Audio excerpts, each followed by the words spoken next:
or you can't. Please stand. But we'll have all that. Yeah. When it gets finalized, yeah. Pledge allegiance to the flag of the United States of America and to the republic for which it stands, one nation, under God, indivisible, with liberty and justice for all. Thank you, everyone. We have meetings from the October 3rd meeting. I only had a couple points, Roger. New Hope it's on the number 10 for the the tax exempt organization or non-profit organizations. New Hope Church was actually a 70-30 split, 10B. And on 10F, Canaan 4-H, the tax exempt status was not since 2010. That was the organization is not filed for their name in 2010. That was not the tax issue, but Dan, did you have anything? I didn't. Anything else? So I'll move to approve with those amendments. Second. All in favor? Aye.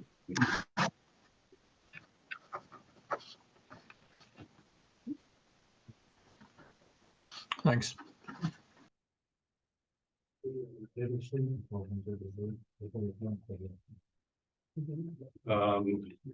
Canaan Lake Association Amendment bylaws, Karen. Hi. How are you? Come on up if you could. So Sure. Karen picks you up. You want me to talk to you? You talk to you right there. Okay, all right. This issue is a little bit complex, so I wrote down what I wanted to say and I'm gonna read it to you, okay? And thank you for putting me on your agenda tonight and considering this request. I'm Karen Henry. I'm the president of the Canaan Lake Association. And the purpose of the association is to promote the conservation of Canaan Street Lake and areas immediately surrounding it to protect their beauty and recreational value. Last month, our board of directors amended our bylaws to include the following, and this is a quote.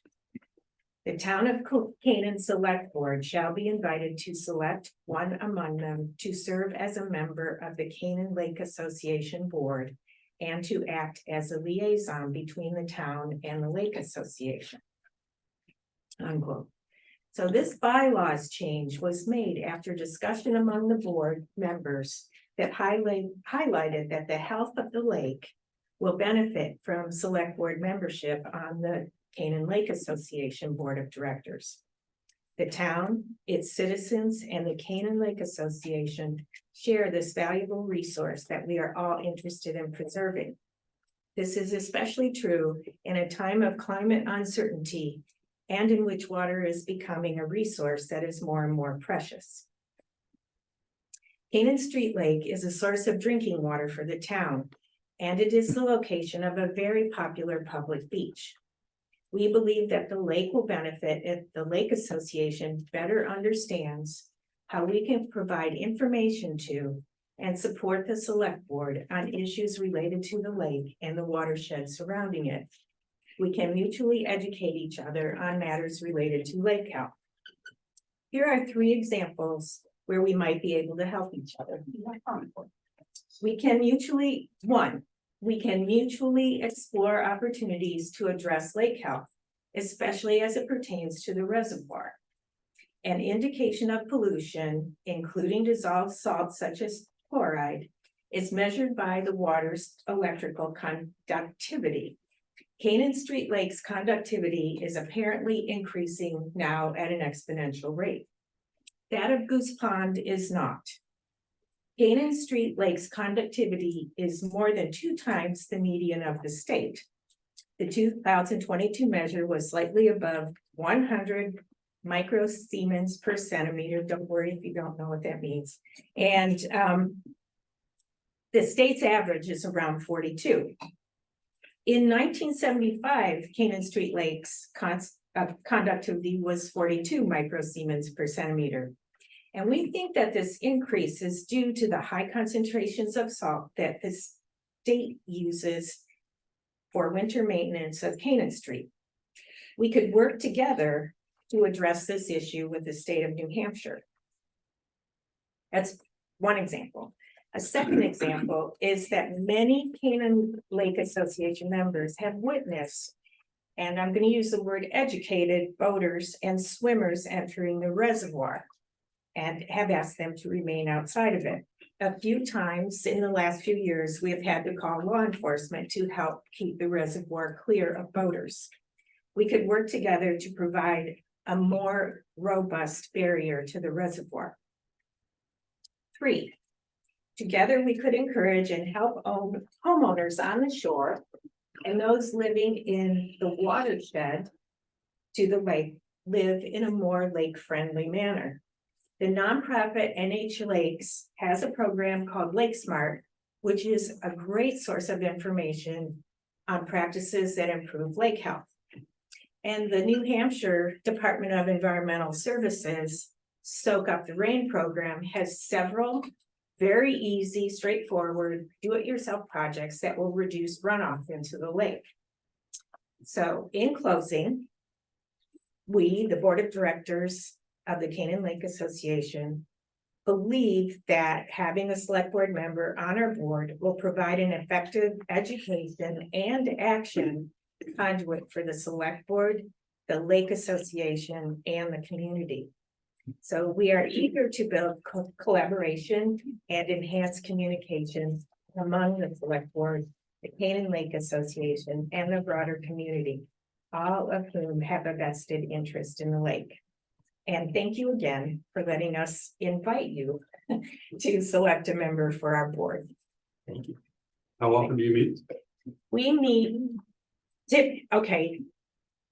our regular meetings are once a month from April through November. Through October. April through October, we typically take the winter off, but every once in a while, a subcommittee's working on a project and, 2 or 3 people will be meeting in the winter. I've never had this happen in the time I've been on the board or the president, but if need be, we'll call a meeting other than that. But we meet on the 3rd Wednesday of every month at 4:30. We meet on the campus of Cardigan Mountain School because the headmaster is on our board of directors, which is important because they own such a large part of the lake shore. And it makes it convenient for him to attend the meetings. And we have the use of their, internet and resources when we need to. So we're pretty low maintenance in a lot of ways. What else would you like to know? So that were gonna be my questions is when, what time, and where, so. Yeah, we meet at 4:30 and I will tell you that I've been complimented several times that the meetings never go past 5:30. Right. It's about an affirmation. Yeah. At 5:30, we save it till the next meeting, yeah. So, Any questions? okay, thanks. Excellent. Thank you very much. Thanks, Karen. Okay, Nice to see you. yeah, it's good to see you, Dan. So last meeting, we had a presentation from Hub 66 because of funding. You've reviewed that contract, I believe, Jack, and we're gonna vote on moving forward. It's basically is a federal grant of 75%, and then Hub 66 hooks up the other 25% of the cost and gives it back through people signing up for high-speed internet. So, And Hub 66 is online. any questions from everybody on this, or do we have a motion to approve? This one's gonna be the whole town, right? It's gonna go, so their focus is on all homes that don't have internet, high-speed internet access.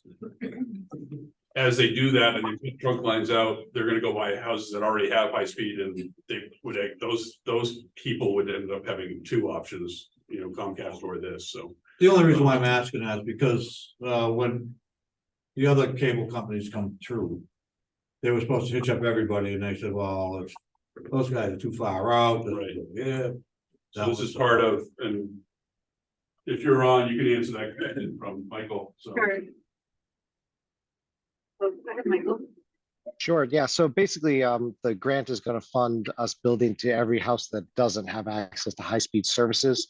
And some people that have Comcast will get passed by as we try to reach those people, so those people might have two options. They might have options to Hub 66 or Comcast, but everyone's gonna have an option to some sort of high-speed provider. New Hampshire Electric Co-op is building fiber optic internet to some homes as well, so we're not gonna be building out to the homes they're building out to.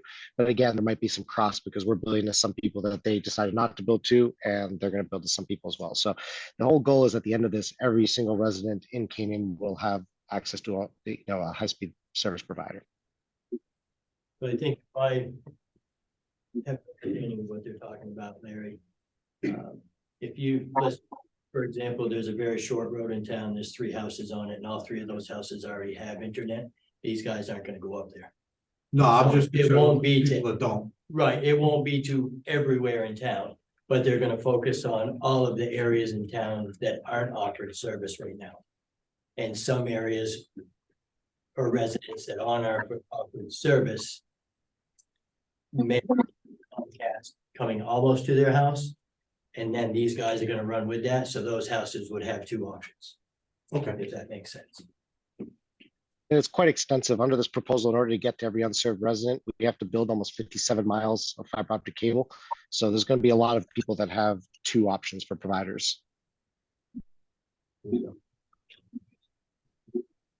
Yep, So I just wanted to know, do we have to sign up with Hub 66 or is there? you do not, there's no requirement for you to sign up. No, but I mean, if we're gonna get it, we sign up with Hub 66. So if you're in a area that does not currently have high speed, Hub 66 is gonna run a line. You'd pay, they'll pay to, I believe they, if I remember from last meeting, they pay to connect to your house and then you start a monthly contract with them. Okay, Okay, so, but who initializes initiates that? that? Right. so we have not gotten the list of all the non-covered properties yet, Michael. You were gonna work on that and get it out. And We did send a list to Jack. I don't know if you had a chance to get it out to everyone, but we can we can send that over again. But It was, basically, go ahead. if we get awarded the grant, we will publicly post everything on our website on where we're going to be building to, so that you can see if your house is included in that area, and then you can sign up for service with us. We did get it. Okay. There's a formatting thing, so we're trying to make it so you actually see the whole thing and understand it. But all right. So is it downtown? It's in the Like- town, like Jack said, they're working on a formatting so we can get it, so you can visualize it on a map, so. Okay. You can see. So the map hasn't come out yet. Right, correct. Correct. Okay. And they'll post it online as well, so. Yeah, Okay. and what I'm gathering is once they run a line by your house, they will contact you and Okay, see if you want to sign up for that. Okay. service. Is that correct, Michael? Once you run these lines and you get it past their house, or Andrea, hi Andrea. Once you run the line past there, then you will contact everyone as you run these lines. That's right. Don't have service, right? You'll contact them and give them. That's correct. Yes, that's correct. And the other thing I wanted to mention as well is, this information that we gathered is some analysis from data that was published by the federal government, the state of New Hampshire, and try to pull it all together. So, all the agencies that put this together realize that it's not like a perfect data set. So, we do want the town to look at it and make sure, did we miss any addresses? And just to take a look at it. We can add addresses if some are missing, but remember, we started with the data that's like federally available, which isn't 100% accurate. Sure, understood. I did see a request from someone on here about building out to Sunset Lane or some specific streets. Realistically, we probably will keep building throughout the rest of the town as soon as this grant build is done, because we'd like to service 100% of the town if we can. We just can't include serviced areas under this specific grant because the requirement is that this specific build is just to those unserved areas in the state identified. Right. And I did speak with Ashley earlier today. I know this is just a small thing, but she already said there were a few addresses that she thought that should have been included. So she's going to send them.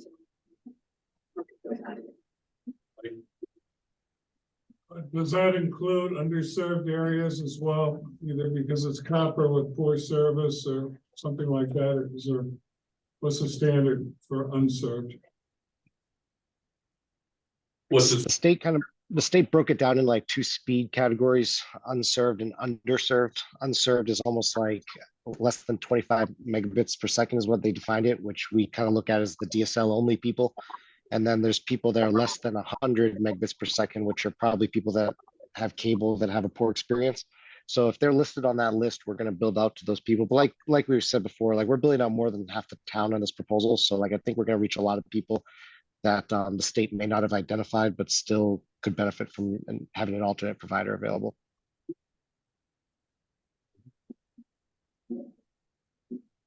I was wondering, where, well, Dan does, where Mary Decato lives, up past Larry. And I wonder if they're gonna go up there, cause Mary says her internet is horrible. I don't know how is yours, Larry? Same as yours. I'm guessing, That's a dead end road. So so, they sure, said it's gonna get everybody. yeah, Yeah. so that would be Yeah. instead of having no internet, they have internet, but it's not very I have good. wired, but- Yeah. Doesn't work very well. So those are included in this housing It's all survey. like how far. Yeah, Well, they will, when they get around. Yeah. Oh, but she Yeah. asked, right, yes, so they would be one of the ones that would be kind of a, that's what I'm gathering from the information I'm hearing, yep. If they don't meet the standard, which it doesn't sound like they do, then they will be provided with the option for service. now, will they contact them? Or Yes. Does she come, who does? No, that's what we're saying, once they run that out there, Okay. once they run their lines on certain areas, they will then reach out to the residents in those areas that are either underserved or don't have internet. So they'll reach out and then give that resident the option to sign on to that service. Okay. Thanks, Yeah. I just write that down for her. So, motion, I'll move to. yeah, second, I was second. all in favor? Aye. Aye. Thanks to Hub 66 for your involvement. Thank you so much. Thank you.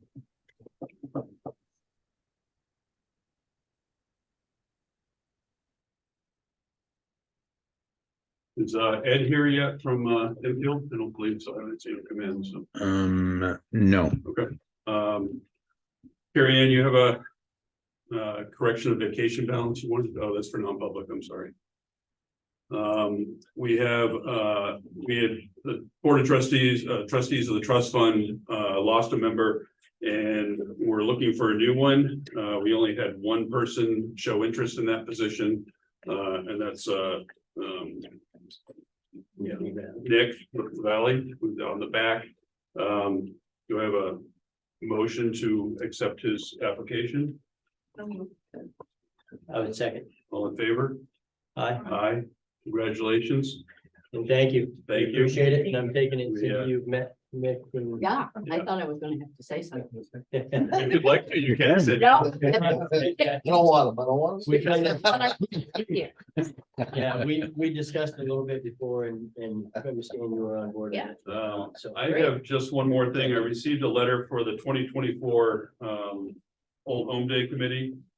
Just asking if they have permission to start moving forward on planning for the 2024 and have. They want to make sure that they have permission from the select board to continue having shows and attractions. And may they continue to use Williams Fields as well as the common on the above dates. As we have in the past, as well as set up the time for during the week. For before things like lining in park fields and lining the park fields and setting up the tents. They also would like to confirm that the select board will give them a waiver on the open container ordinance for the Saturday night dance again for the year. So any discussion on that? Nope. Basically, they want to continue with the same program. There's not been any problems with the open container, Brian, do you know? Sorry. Open container for Old Home Days, any issues with that? No. For the dance? Okay. So the only thing I would like to say is just make sure when we respond, if we just, vote on, after we vote on this, that we just make sure that the tent is part of that discussion, so we don't have any issues next year. So that The would be tent would one not thing be that- set up on the basketball court again. So- Yeah. Or they did it like they did this year, which worked out, so. Cement blocks. And I appreciate the effort that the Old Homestay Committee puts, and I appreciate Old Homestay, so. Great, so I'll draft a motion, say yes or I put a motion to, Sadie, second, Second. all in favor? aye. Aye. So I'll put a letter together back to them in writing and have that added to. Ed, you're up. Welcome. Oh, if you take a minute, come on up. Did you want to do something with PowerPoint? I do have a PowerPoint if you want to show it. I have it on a flash drive and Oh, good. How do you want Ed to do Morris is the town manager for Enfield, and so he talked to us about Parks and Rec. how do we want to do that? Oh, yeah.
Has everyone signed in the back? If you haven't, please make sure you do.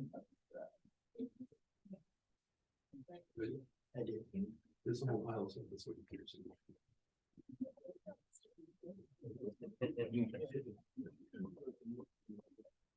What happened?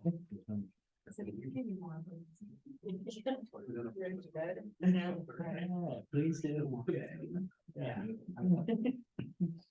Technology. I know.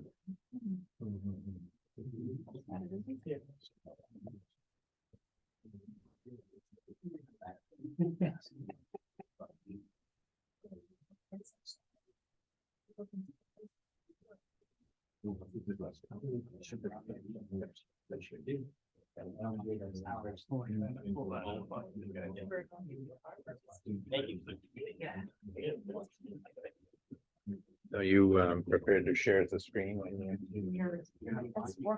Okay. Got it. Oh, I see. Okay. It's the computer. Got it.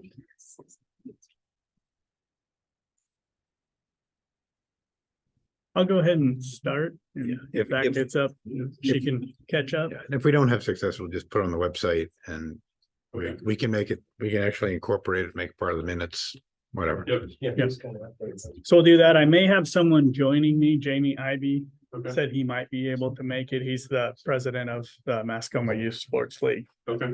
at the current time, but So guys, we're gonna go ahead and proceed with this. And if it comes up here, so he's gonna start chatting, so if you could pay attention, please. I do have a few. Yeah, I can pass them around. Some people can follow along. I'll yield mine for the benefit of the team.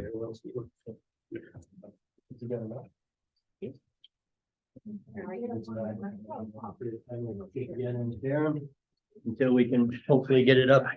PowerPoint for you. Okay. Yeah, we're good.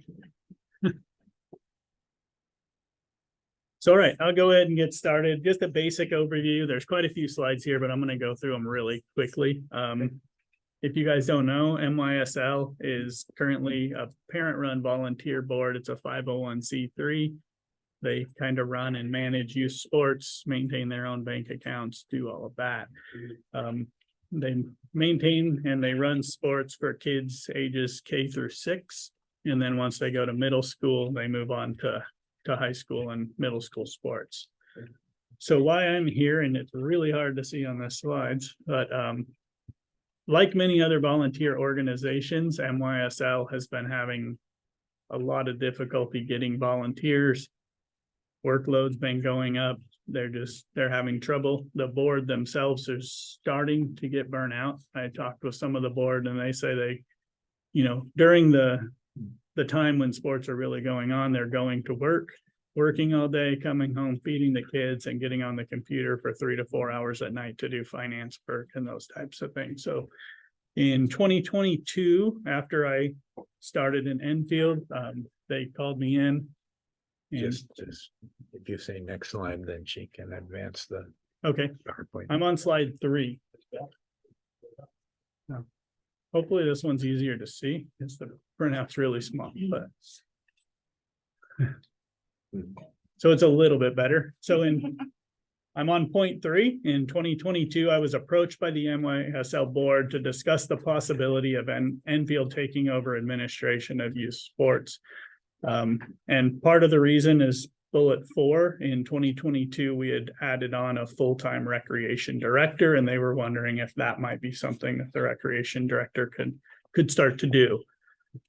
During 2023 and the end of 2022, I met with the MYSL board a few times, just kind of talking through what that could look like and what things we would need to work on. I've analyzed the finances of the board, talked with the board. I got their data for tax purposes, look through revenues and expenditures, and I'll show some of that a little bit later, just to make sure that, the youth sports was actually, I don't want to say profitable, but it was supporting itself and it wasn't something that we were going to take on and go broke trying to do. Enfield's willing to do this. I've talked with the select board. And we're willing to take on this endeavor and the administration of this, but we really would like to have the support of our neighboring communities and the communities that partner as part of this. And I am here to ask for a little bit of financial support to help maintain and build a strong youth program for Mascoma sports. I'll get to the slides at the end of this presentation that really break that down and show you the work that we put into of how we do that. If you can go to slide 5, I'm going to spend just a few slides talking about the importance of youth in our youth sports in our community. I hope most people know what that is, but I'll go through about 10 bullet points of some things that it does. So slide 6. With that, as you know, sports increases physical health. It promotes physical activity, reduces the risk of obesity and other health issues. Because of that, as kids grow up playing sports, you have a healthier population, which reduces healthcare and benefits the community. Besides that, there's the social development aspect, kids playing together, getting to know each other. I put a little note on the bottom of that's very beneficial here in the Mascoma School District with the Canaan Elementary and Enfield Elementary, that those kids can create relationships and bonds before moving on to middle school and high school. And I'll get to a little bit more of that on the next slide, but then there's also been studies that show that active kids, engaged kids have better academic success and perform better in school, have less discipline issues, which kind of goes to the next slide. So you can go ahead and move there. So that talks about crime prevention. There's also been studies that engaged kids, elementary kids, we're probably not having that much trouble with on crime, but it sets a habit moving forward. And then there's skill development, gaining self-confidence, self-esteem. And then the future talent pool, I wanted to play off that just a little bit. The chance of having a pro athlete come from here is pretty slim, but it might happen. But I think it's more building that community pride as the kids grow together, play together. You have stronger high school sports and something that the community can rally behind. Slide 8. Again, community engagement. It brings families together. A lot of people attend these games. I go by our shaker ball fields on the weekend and it's just packed with parents and kids and other kids playing, and it's really nice to see. Building long-term community bonds, and then there is an economic impact when you bring a bunch of people in for sports like that. They visit your restaurants, your stores, and other things to help in your community. So I'll get down to the points of this. If we go on, you can kind of skip 2 slides. This is the data that we're going to be talking about. So looking at the data over the last few years of participation, these are the amount of kids that are participating in each sport total. So totally we have, 419 kids participating in sports in 2021, 514 in 2022, and 443 in 2023 so far. You can go to the next slide. If we want to break that down on a 3-year average, we have 459 kids per year on average participating in sports. And then this is the breakdown by town. 35% of those kids come from Canaan. About 50% come from Enfield, and then it breaks down with Dorchester, Grafton, and Orange, bringing up the rest. Next slide. So this is what MYSL on their annual tax data, they need to break down some of like the hours that they spend. In 2021, they estimate that the volunteers spend about 16.5 hours per week. In 2022, they estimated they spent about 20.5 hours per week, which averages about 18.5 hours per week worth of work. Pretty much a part-time job. Next slide.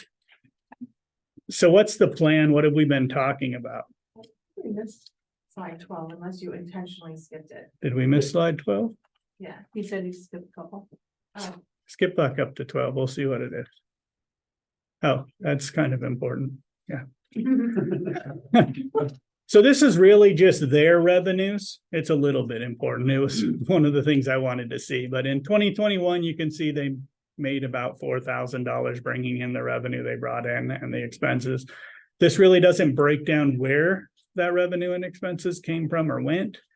And you see that in 2022, it shows that they spent about 6,000 over. If I want to explain that to you a little bit, they did buy a lot of new sports equipment and things, knowing that they were going to overspend what they brought in that year. So that was kind of purposeful. It wasn't a, oh my gosh, we lost money this year type thing. But, and then they did this year, I don't have those numbers in front of me, but they did get a grant from the Byrne Foundation, and they were able to really upgrade almost all their equipment. So we're sitting on a stockpile of really good equipment at this time. They replaced some soccer goals and some of those types of things. So it's, I guess overall, I can say financially they're in a decent spot to move forward, and we feel comfortable kind of taking over, that we're not stepping into something where we have to replace all of that equipment.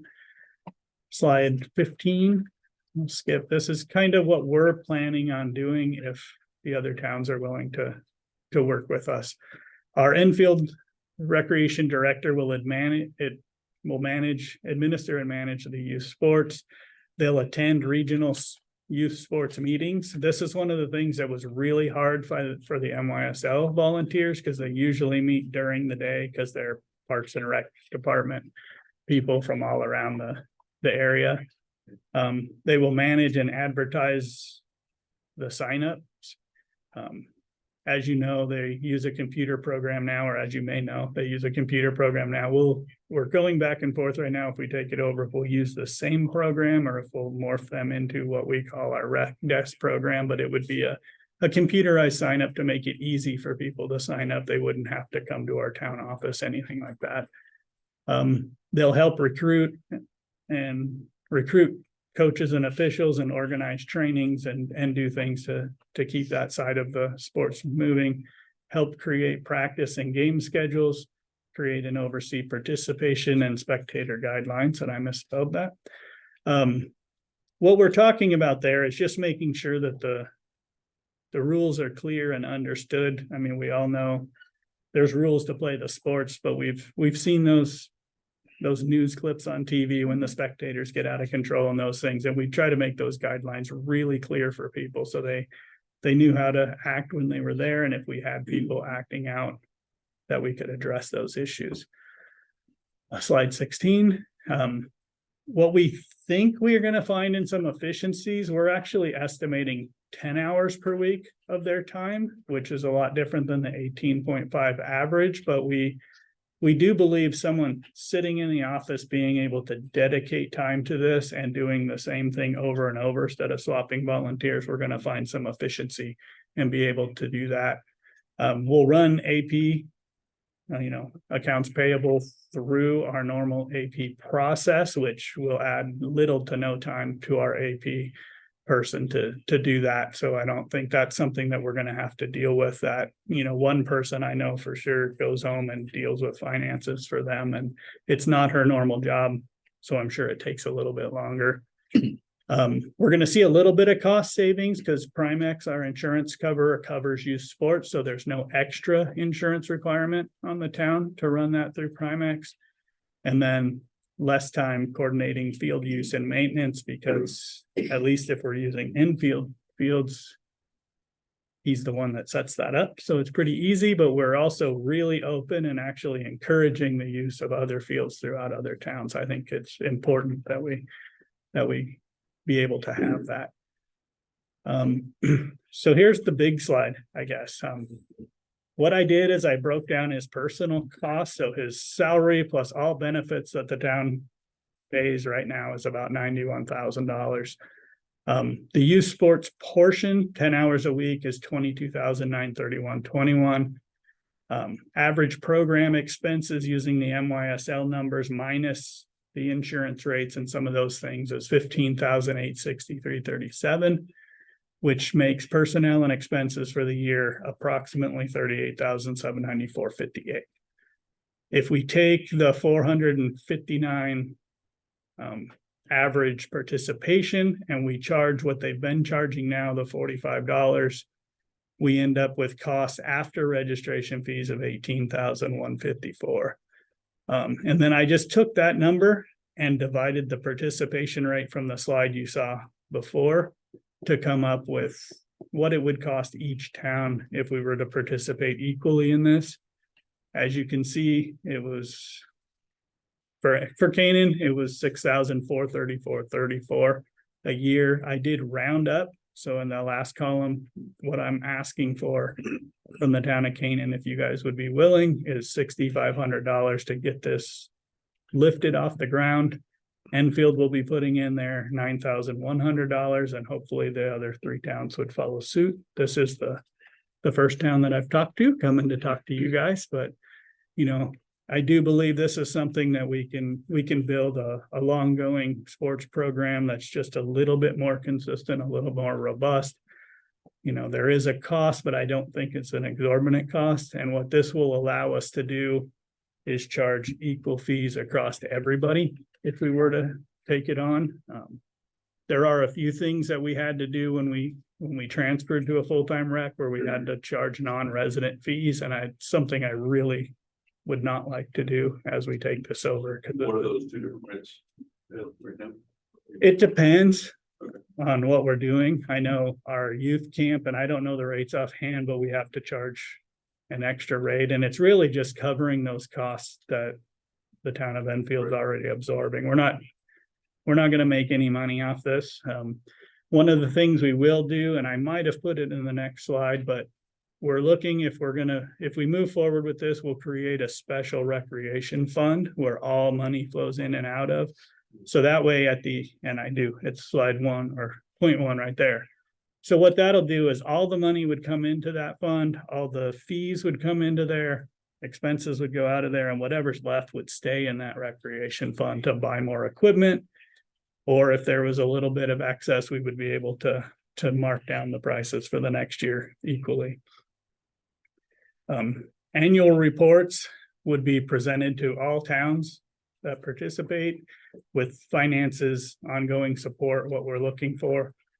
Any excess money, like I said, will stay in the fund to reduce costs. And then each year, my plan would be to come back to you, give a report on what the participation was, what our expected expenses are, a little bit more detail of what we're looking at, current balance in the recreation account, and how things are going. So, we have no problem running this.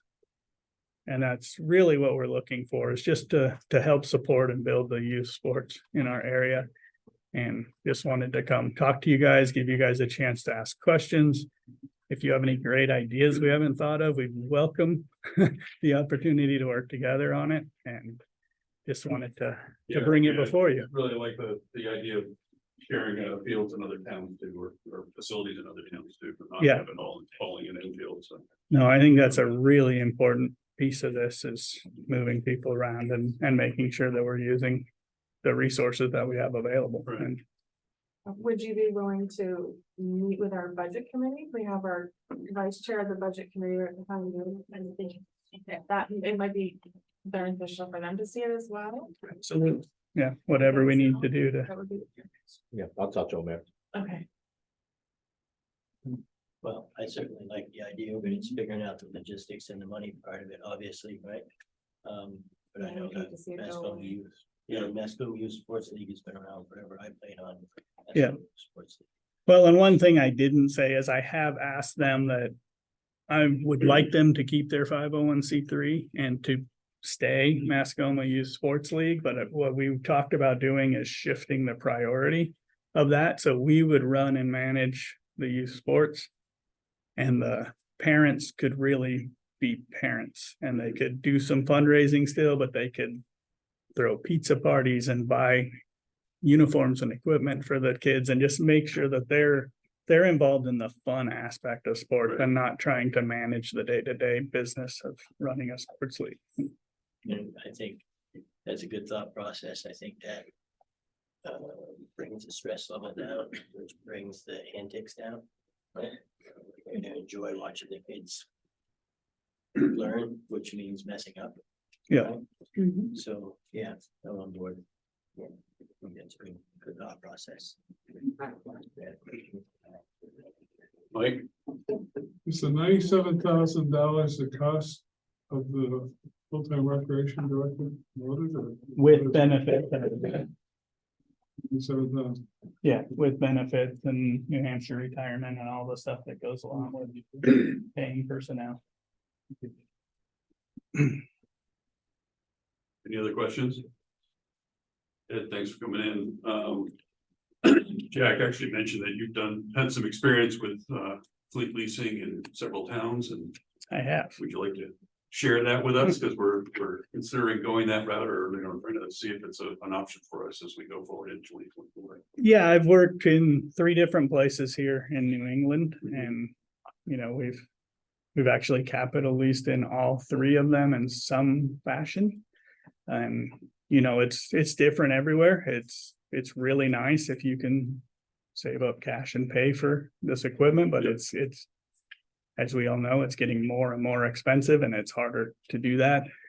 There's a lot of pluses and minuses with it, but overall, I think it's something that most towns end up doing, is capital leasing in some form or another.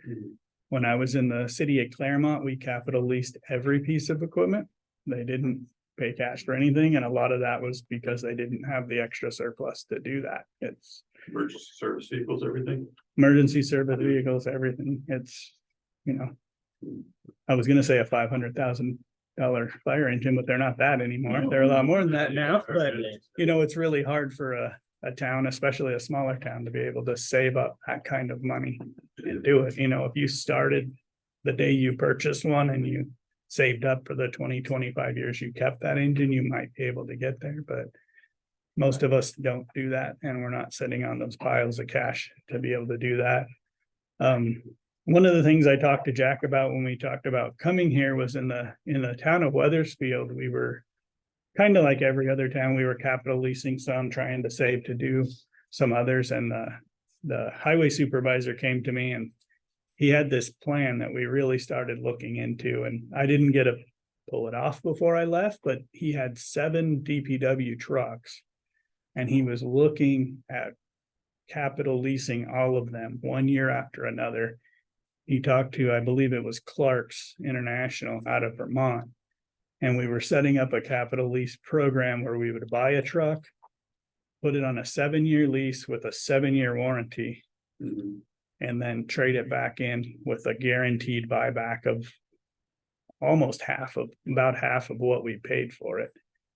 And he was really showing the numbers on maintenance and, reduced manpower costs with needing less of a mechanic fleet, those types of things. To turn that over, that it really, the numbers started to make sense. The problem with it was the fact that you were paying payments every year all the time, but as you know, on capital leases, it's not like a normal auto lease. So when you get to the end of that, you don't give the truck back. It's yours to keep if you want to keep it, or you can do the buyback. The other thing we looked at, we were doing on our graders was pretty much the same thing. We were buying them on a 7-year. I think it was a 5-year lease with a 7-year warranty. And we were trading them back after 5 years, and we were buying graders at that time for just a little over $300,000. And when we traded them back,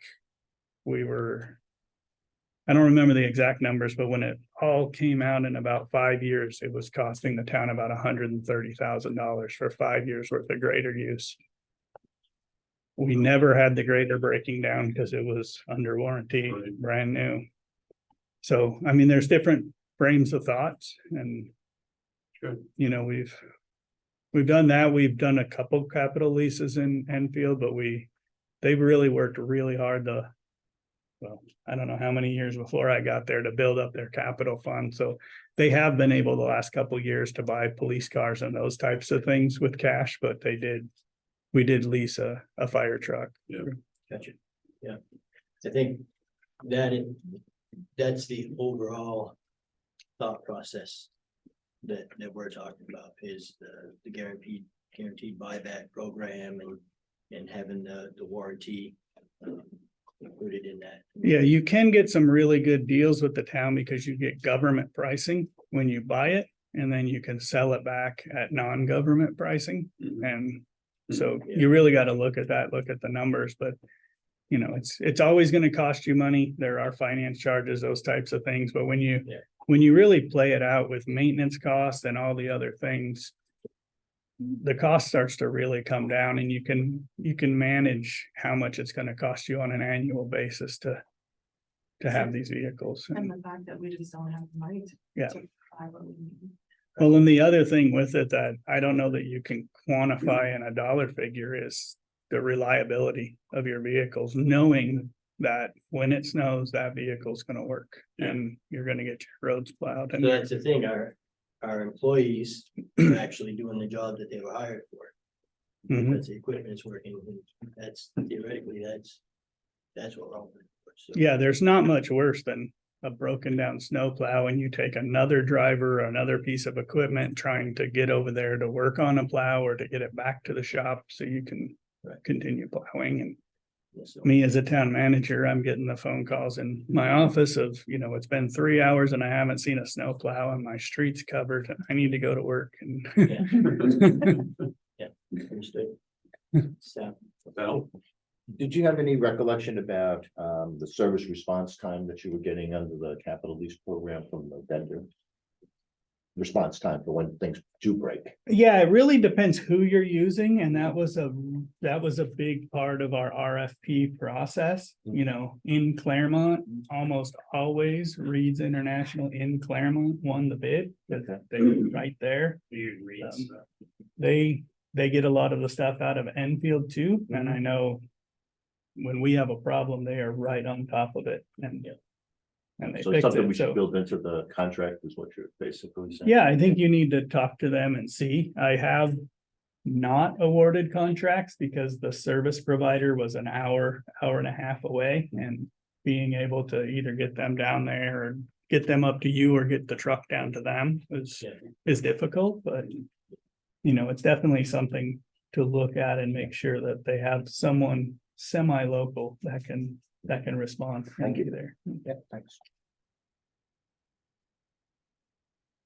Mike? Question is, you said that you can sometimes get government pricing and then be able to trade it back in for full pricing. Is that? My experience, I have some experience about buying government equipment, you get prices. my experience is as much as 35% less. What kind of a cut in pricing when you went to lease were you able to get? Could you get 10%, 20% off? It wasn't really government pricing or not government equipment, but through Caterpillar, all those people, they give a government pricing discount. I can't give you the percentages.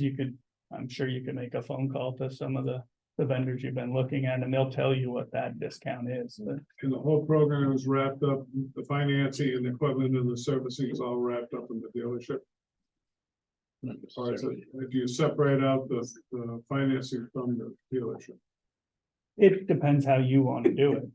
I mean, in Claremont, we capital leased through a whole separate entity that was actually out of Colorado that gave us really good deals to do the capital leasing.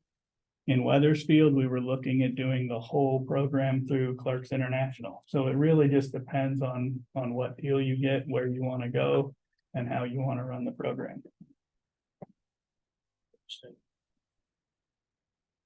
Appreciate it. Thanks for coming in and talking to us about youth sports and I said the one thing we did do in Claremont when we were working with the company out of Colorado was we would wrap our whole leasing program into one lease with them. So it was Right. fire trucks, police cars, and DPW trucks for the year was one lease Right. payment. Everything through one provider. Yeah. And then the service, warranty, that's through you buy a local vendor. Yeah, it depends who you buy it through and what deals you work out. We got warranties with the stuff in Claremont, but that wasn't a big part of the leasing package for the city of Claremont. They had a pretty robust shop with 3 or 4 mechanics, and they took care of a lot of their stuff. We would call in when something was under warranty to make sure it got covered. We didn't just do that, but for the smaller town of Weathersfield, you had one mechanic. It was a lot more important to make sure that we had that coverage. And that's what we would be looking at, really. Yeah. I mean, I mean, the broader the lease package is, the greater the likelihood you because the people that make trucks don't necessarily make fire trucks or police cars. Mhm. So you may end up with different vendors anyway. Sure. You still do the package, but the person that does the service thing depends upon Right. what lane you're buying it from. If you're buying 7 DPW trucks, you can probably get them all through one dealer. But if you got a range of equipment, you could have different vendors. Mhm. Still have your global lease package, right? But different Right. vendors for the Right. service. Right. Understood. Yeah. Thank you. I appreciate it. It's nice to meet you. Yeah, it's nice to meet you and thanks for your time. Yeah, Yeah. appreciate it. Do we have any questions on just some of your experience with the leasing stuff? Would you mind if I kind of pick your brain here and there? No, I'll talk to any of you at any time. Awesome. Appreciate it. I appreciate it. Thank you. We know you are. Thanks, Jack. See ya. Thank you. Take care. Any other business? Patty? I was wondering if there's any updates on the Chris Mill Hill Bridge and if they're gonna put in a temporary bridge. They are, Jack can speak to it a little bit. I don't think we had an update since the last call, but until last meeting. It is still being used by the other town, and as soon as it frees up, they'll make it available to us and make it installed. So it's a pretty relatively simple thing to get it installed. A couple days, I believe, is what, Bob believes you can get it installed with. So, At the moment, we're looking at either a 50-foot bridge or a 60-foot bridge. The buttering up of the edges is different, Right. obviously. Yeah. So, and it's a fair amount of work because it's a big bridge. So you've got to do some preparatory work on the existing deck in order to make it fit. And then we'll need a vendor contractor to finish off the edges because it's turning out to be a little more than we could do internally with everything else that's going on. But yeah, it's well underway and we've got engineering drawings and so forth. So we're looking for the contractor that can help with the installation. And so And the other thing, was you gonna mention it? Well, hopefully it's not too late before the asphalt companies Yeah. I understand. quit, because you're gonna need to asphalt the ends Yeah, that. Of that bridge. Skirts and- I know we're sensitive about the timeline, so we're doing everything to Oh, yeah. get it done. The other thing I was wondering is, are the big trucks and whatever obeying that weight load? Is the school bus going over that bridge now? I believe so. Should they be? My understanding from the engineers is that that's okay at the moment. It'll be okay certainly afterwards, but I think right. that the what do they call it? The weight, Yeah, the E2. yeah, is enough for a limit. school bus. But there has been fuel trucks going over the bridge with a 3-ton load limit on it. Say it again. Been fuel trucks I'm across the interested. bridge. Yeah. Amongst others. There's those big school buses going over, you can't do anything but fuel trucks. Well, it depends, if the 3-ton, weight limit is 3-ton. different, then you can, right? 3-ton is 3-ton. So that's what a E2 rating is for 3 tons, right? No, No. E2 is no weight limit. We rated it, we Right. posted it for 3 ton. Right. So I can tell you, a school bus weighs more than 3 ton. So we can do, so this brings up a good point. I think we can do one of 2 things. We can either take the weight restriction off because it's not being enforced anyway. But we can make sure that we enforce it, and it includes every vehicle that is over 3 ton. But I think that's a good point. You can't let one cross it and not another, just for convenience. It's a safety issue, not a convenience issue, in my opinion. Larry? Once you post that bridge, if somebody goes over it and they're overweight and they go through that bridge, they own the bridge. They just did something extremely illegal and they own the bridge. They own it, which I understand. You don't want to see anybody get hurt. I understand that too, but So what I'm saying is someone goes over that bridge, once you post it, it's they their own the deal. bridge. But it also, you know, you gotta sleep at night afterwards too. And if the bridge, if the bus goes over that and it happens to break while the bus is going over it, who does that lie on? The bus driver. Driver. Understood, but who does it lie on at nighttime when you're trying to go to sleep? It lies on the people who posted the bridge. It lies on me, The only other choice you have is to close it. which, Well, we could talk to the bus company and the school, find out which bus is going over and when, and right. see if they can change the route. Now, both roads are open around to avoid that, so. I know it's an incredible inconvenience, I get it. But I'll tell you, I still stand by the fact that it will be a lot more of an uproar if the bridge actually lets go than it is for people not wanting to drive the extra distance. And you know, I personally, I'll try to reach out to the superintendent tomorrow. A typical school bus is 25 to 28,000 pounds, typical yellow school bus. and 3 So times. which is 12 tons. Yep. 12 and a half tons, 14 tons. They change the bus routes every couple of days. Yeah. Yep. Sometimes multiple We times. get a day. text messages every time. they Yeah. do, yeah. So The you can email reach comes out first. to the school district and Butler Guys. And maybe we can. Use 2 buses to every route now anyways. Yeah, Lord. You got 2 school buses going up Goose Pond Road. Right, and they're mostly empty. It's because elementary is separate from middle Right. and high school. Right. Yep. Again, is- not to revisit this entire conversation, because I think we killed a few hours, Right. but school bus weighs half what a tanker truck weighs. Right. So is there any way of reaching out and finding out an estimate, an update on when the estimated time of getting that bridge, the temporary bridge is? I know we asked them before, and then I get it, Yeah. construction project gets delayed, the weather, funding, Right. everything. But maybe they have a better sense of when we might actually get it. Well, we have that conversation every week. So yeah, we're on it. I mean, we want to get this done. I'm with you. Yeah. All right. Larry, did you have something else? They have a new sleep guard. Maybe you should have the state come on and reevaluate the bridge again. Good luck. You know, they've come out, they've evaluated it, and they've done it fairly recently, we had the engineer in here talking to us about their reports, and that's what we based our finding on. So it was done not too. Well, I thought you guys had said you would post to the bridge. Well, We put the posted it postings up, but they're the ones that. well, Off their That's their recommendation. recommendation, yeah, Yeah. no, they were in the summer. So, Right. Right. You, I'm gonna curb this one right now because this is gonna come up. They're gonna say, well, Ryan, why don't you send your guys down there and look? He can go ahead and write me for an overweight ticket, but as soon as I go to court with that thing, I'm gonna go, where are your certified scales and you weighed me.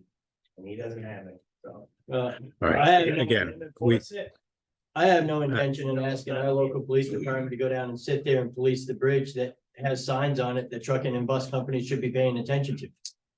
So they've got other things we can be paying them to do than sit there and babysit grown adults. But when it comes out in the comments of Well, what, pushing on you guys, why don't you guys make PD go down? They have no way to enforce it. right.